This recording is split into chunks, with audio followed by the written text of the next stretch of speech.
Muling nagtungo sa tanggapan ng Ombudsman si Health Advocate Dr. Anthony Lichon para isumite ang supplemental verified complaint laban sa ilang opisyal ng pamahalaan.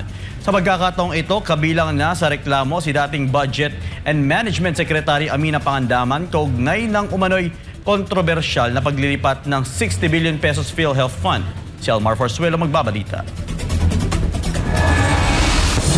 Araw ng Huwebes, Mayo 28, bumalik sa Ombudsman ng Health Advocate na si Dr. Anthony Lichon upang isumite ang supplemental verified complaint laban sa ilang opisyal ng pamahalaan. Patatandaan nitong mga nakaraang araw ay inireklamo ni Lichon sa Ombudsman sina Finance Secretary Ralph Recto at iba pang opisyal kaugnay sa 60 billion pesos fund transfer mula sa PhilHealth patungong National Treasury. Ayon kay Lichon na dating PhilHealth Independent Director at dating DOH Special Advisor, pasok sa threshold ng ill-gotten wealth ang issue sa paglilipat ng pondo. Bukod sa plunder, sinapahan din umano nila ng reklamong technical malversation ang mga respondent dahil sa paglilipat ng pondong nakalaan para sa PhilHealth. Isinampa rin ang reklamong graft at iba pang paglabag. Kabilang din sa reklamo, sina Finance Acting Secretary Frederick Go, Budget Acting Secretary Rolando Toledo, Health Secretary Ted Herbosa at ang dating PhilHealth President at CEO Emmanuel Ledesma. Hindi rin nakalusot sa asunto si dating Budget and Management Secretary Amina Pangandaman.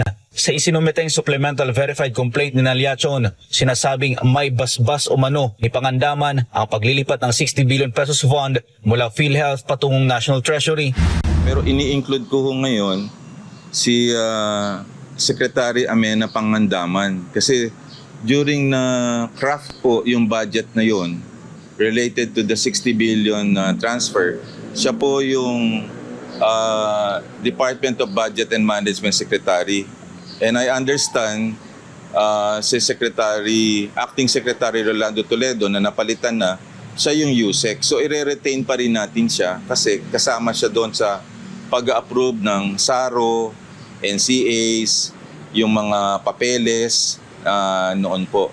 So gusto lang natin na linawin ano yung participation nila, bakit po pinirman. Binigyan din ni Lichon na mahalagang may paliwanag ng mga respondent kung bakit nila pinirmahan ang paglilipat ng pondo patungo sa National Treasury.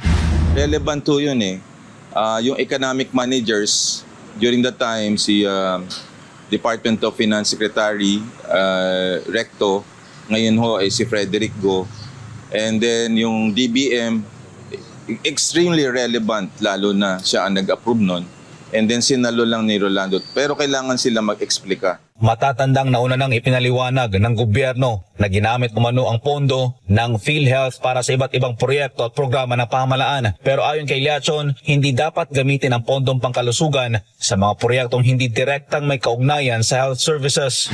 Pero ang nakaatas sa batas, hindi po pwedeng gamitin ang pera ng kalusugan, 60 billion, na hindi direktamente related sa health, indirect. So dapat may fidelity tayo to the Constitution. Para sa Diyos sa Pilipinas, kung mahal, Almar Forzuelo, SMNI News.